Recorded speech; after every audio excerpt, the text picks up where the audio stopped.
Hello friends, कैसे हैं आप सभी। Myself Bharat Kurseja, faculty of chemistry. आप सभी का इस ऑनलाइन प्लेटफॉर्म पे केमिस्ट्री के मैं स्वागत करता हूं दोस्तों।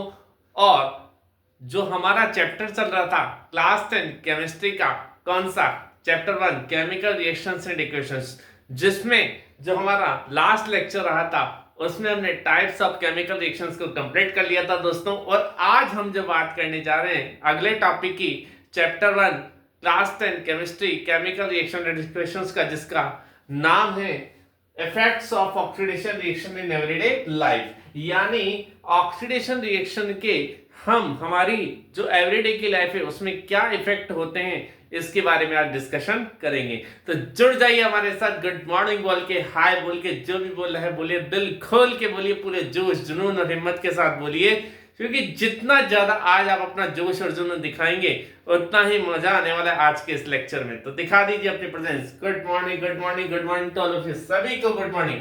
चलिए स्टार्ट करते हैं आज के लेक्चर को। तो सबसे पहले हम बात करेंगे कोरोजन की, यानी effects of oxidation reaction in everyday life में पहला जो हमारा इफेक्ट देखने को मिलता है हमें ऑक्सीडेशन रिएक्शन का एवरीडे की लाइफ में, वो होता है कोरोजन। अब क्या होता है कोरोजन, इस पे बात कर लेते हैं दोस्तों। The degradation of metals bye environmental condition या आर कॉल्ड कोरोजन। यानी जो एनवायरमेंटल कंडीशंस हैं उसकी वजह से जो मेटल का डिग्रेडेशन होता है उसे क्या कहा जाता है, कोरोजन कहा जाता है।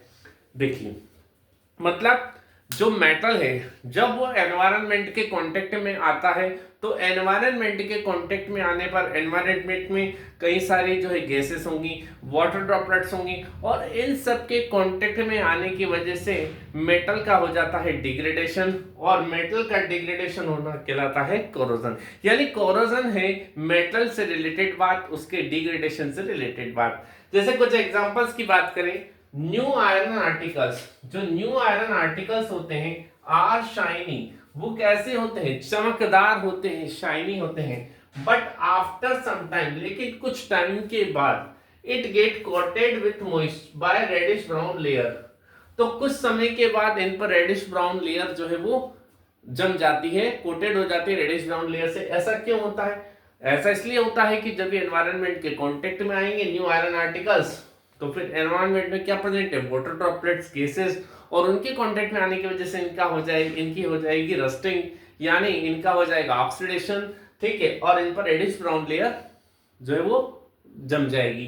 तो this process is called rusting, और ये पूरा प्रोसेस आयरन आर्टिकल्स पर रेडिश ब्राउन लेयर का जमना, कोटिंग होना, उसकी क्या कहलाता है, रस्टिंग कहलाता है। चलिए नेक्स्ट एग्जांपल देखते हैं। इसी तरीके से black coating on silver and green coating on copper are also examples of corrosion। इसी तरीके से ग्रीन कलर की कोटिंग हो जाना किस पर, कॉपर पर, और ब्लैक कलर की कोटिंग हो जाना किस पर, सिल्वर पर। आप जानते हैं कि जैसे सिल्वर, चांदी, वो आप देखते हैं कि जब आप न्यू खरीद के लाते हैं बाजार से तो वो एकदम चमकती धमकती है, मस्त लगती है, लेकिन कुछ टाइम के बाद, जैसे मैं ये अंगूठी लेके आया बाजार से, ठीक है, बढ़िया अंगूठी है, लेकिन जब लाया तो बढ़िया शानदार चमक रही थी, लेकिन 2 दिन के बाद क्या हो गया, 2 दिन के बाद थोड़ा सा इसका कलर फीका पड़ गया। 3-4 दिनों बाद ही मतलब इस पर ब्लैक कलर की थोड़ी कोटिंग जमने लग गई, क्योंकि इसका ऑक्सीडेशन होने लग गया एनवायरनमेंट के कांटेक्ट में आते ही। तो मतलब जितनी ये फर्स्ट स्टेज चमक रही थी अब उतनी ज्यादा नहीं चमक रही है। अफसोस की बात है। चलिए कोई बात नहीं, ऐसे अफसोस जिंदगी में होते रहते हैं। तो इसी तरीके से जब जो है सिल्वर कांटेक्ट में आता है किसके, एनवायरनमेंट के, तो उसका ऑक्सीडेशन हो जाता है, उस पर ब्लैक कलर की कोटिंग जम जाती है, ठीक है, जो एनवायरनमेंट में प्रेजेंट वाटर ड्रॉपलेट्स और गैसेस उनकी वजह से। और यहाँ पर जो ग्रीन कलर की कोटिंग हो जाती है कॉपर पर, क्योंकि कॉपर जब एनवायरनमेंट के कांटेक्ट में आता है तो उस कंडीशन में उसका भी हो जाता है क्या, ऑक्सीडेशन, एनवायरनमेंट में प्रेजेंट वाटर ड्रॉपलेट्स और गैसेस की वजह से। तो ये बात करी हमने पहले इफेक्ट की, कोरोजन की, जो ऑक्सीडेशन रिएक्शन का पड़ता है हमारी एवरीडे लाइफ में। अब बात करेंगे इसके दूसरे इफेक्ट की। चलिए करते हैं बात इसके दूसरे इफेक्ट की। कौन सा है दूसरा इफेक्ट? चलिए अब हम बात करते हैं अगले इफेक्ट की, जिसका नाम है रेंसिडिटी। क्या होती है रेंसिडिटी, जान लेते हैं इसके बारे में। The food items are spoiled because of oxidation of food. जो फूड आइटम्स हैं उसका स्पॉइल हो जाना, खराब हो जाना, because of oxidation of food, यानी फूड के ऑक्सीडेशन की वजह से, नॉन एज रेंसिडिटी, उसे क्या कहा जाता है? रेंसिडिटी कहा जाता है। यानी जब फूड आइटम एनवायरनमेंट में प्रेजेंट जो ऑक्सीजन गैस है उसके कांटेक्ट में जब आता है, या किसी भी सिचुएशन में जब वो ऑक्सीजन के कांटेक्ट में आता है, तो धीरे धीरे उसका होने लग जाता है ऑक्सीडेशन, और ऑक्सीडेशन के बाद फूड आइटम हो जाता है स्पॉइल यानी खराब, और इसी को कहते हैं रेंसिडिटी। यानी जो मेटल्स हैं उनके डिग्रेडेशन को तो कहते हैं कोरोजन, और फूड आइटम के स्पॉइल होने को कहते हैं रेंसिडिटी। दोनों में डिफरेंस याद रखना, दोनों को मिक्स मत करना। अक्सर बच्चे गलती यही करते हैं, कोरोजन और रेंसिडिटी में डिफरेंस कोई समझ नहीं पाते हैं, और दोनों की डेफिनेशन को और दोनों के जो यूं कहें कि मैटर को एक दूसरे में मिक्स करने की गलती कर देते हैं, तो ऐसा न करें, ठीक है। चलिए, तो हाउ टू प्रिवेंट रेंसिडिटी, भैया रेंसिडिटी से कैसे बचा जा सकता है, फूड आइटम को खराब होने से कैसे बचाया जा सकता है, चलिए बात करते हैं इसकी।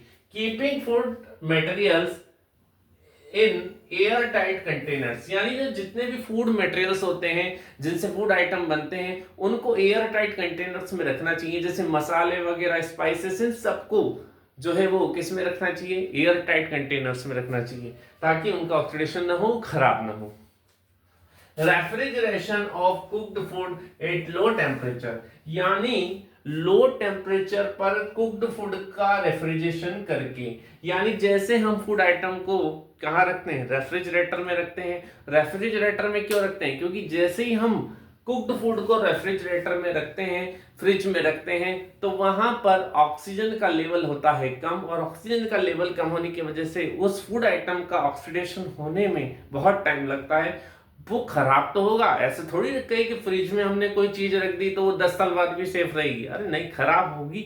लेकिन जो फूड आइटम एक दिन में खराब हो जाना था वो 3 या 4 दिन बाद खराब होगा, मतलब ऑक्सीडेशन का प्रोसेस स्लो हो जाएगा लो टेम्परेचर पर रखते ही। क्लियर बात? चलिए, packing of food items like potato, wafers etcetera in packets containing nitrogen gas instead of air, यानी एक और तरीका है, जैसे फूड आइटम्स होते हैं पैकेट्स मतलब पैकिंग वाले फूड आइटम्स होते हैं, जैसे पोटैटो वेफर्स आती है, आप जानते हैं 5 रुपए वाली चिप्स, जिनमें चिप्स तो 4 भी नहीं निकलती है ना, सही बात है कि नहीं है?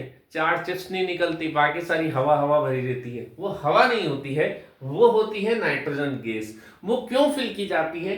ताकि वो जो पोटैटो वेफर्स हैं वो डायरेक्ट एयर के कांटेक्ट में ना आए, और एयर के कांटेक्ट में नहीं आएंगी तो ऑक्सीडेशन नहीं होगा, सीधी सी बात है, और स्पॉइल नहीं होगी। Avoid keeping freshly prepared food items in direct sunlight, यानी फ्रेशली प्रिपेयर्ड फूड आइटम्स को डायरेक्ट सनलाइट के कांटेक्ट में आने से अवॉइड करना चाहिए। क्यों? क्योंकि देखो, एक तो फ्रेशली प्रिपेयर्ड फूड आइटम है, उसमें पहले ही हीट निकल रही है ना, और हीट निकल रही है, और वो हीट निकलनी भी चाहिए। हीट अगर नहीं निकली, ऑक्सीजन उसमें ही रह गई, तो वो स्पॉइल हो जाएगा। लेकिन अगर आप उसी समय उसी time freshly prepared food item को रख देते हैं सनलाइट के कांटेक्ट में, तो सनलाइट के कांटेक्ट में आने से उसको क्या मिलती है? हीट मिलती है। हीट मतलब ऑक्सीजन मिलती है, और ऑक्सीजन जैसे ही मिल रही है उसका हो जाएगा फूड आइटम का ऑक्सीडेशन, और वो हो जाएगा क्या? स्पॉइल। तो ये था effects of oxidation reaction in everyday life. हमारी एवरीडे लाइफ में ऑक्सीडेशन रिएक्शन के क्या इफेक्ट है उन पर आज हमने डिस्कस किया है, जिसमें पहला था कोरोजन और दूसरा था रेंसिडिटी। कोरोजन था मेटल्स के डिग्रेडेशन से रिलेटेड बात, और रेंसिडिटी थी फूड आइटम के स्पॉइल होने से रिलेटेड बात। नेक्स्ट लेक्चर में हम लेके आएंगे नेक्स्ट टॉपिक। तब तक के लिए सब्र रखिए, दिल थाम के रखिए, लाइक जरूर कर देना वीडियो को, चैनल का सब्सक्राइब जरूर कर लेना, और शेयर जरूर कर देना वीडियो को अपने उन साथी दोस्तों के साथ जो कर रहे हैं class 10 English medium, CBSE, RBC, both medium, किसी भी मीडियम की प्रिपरेशन सभी के लिए फायदेमंद है। मिलते हैं दोस्तों, तब तक के लिए जय श्री कृष्णा।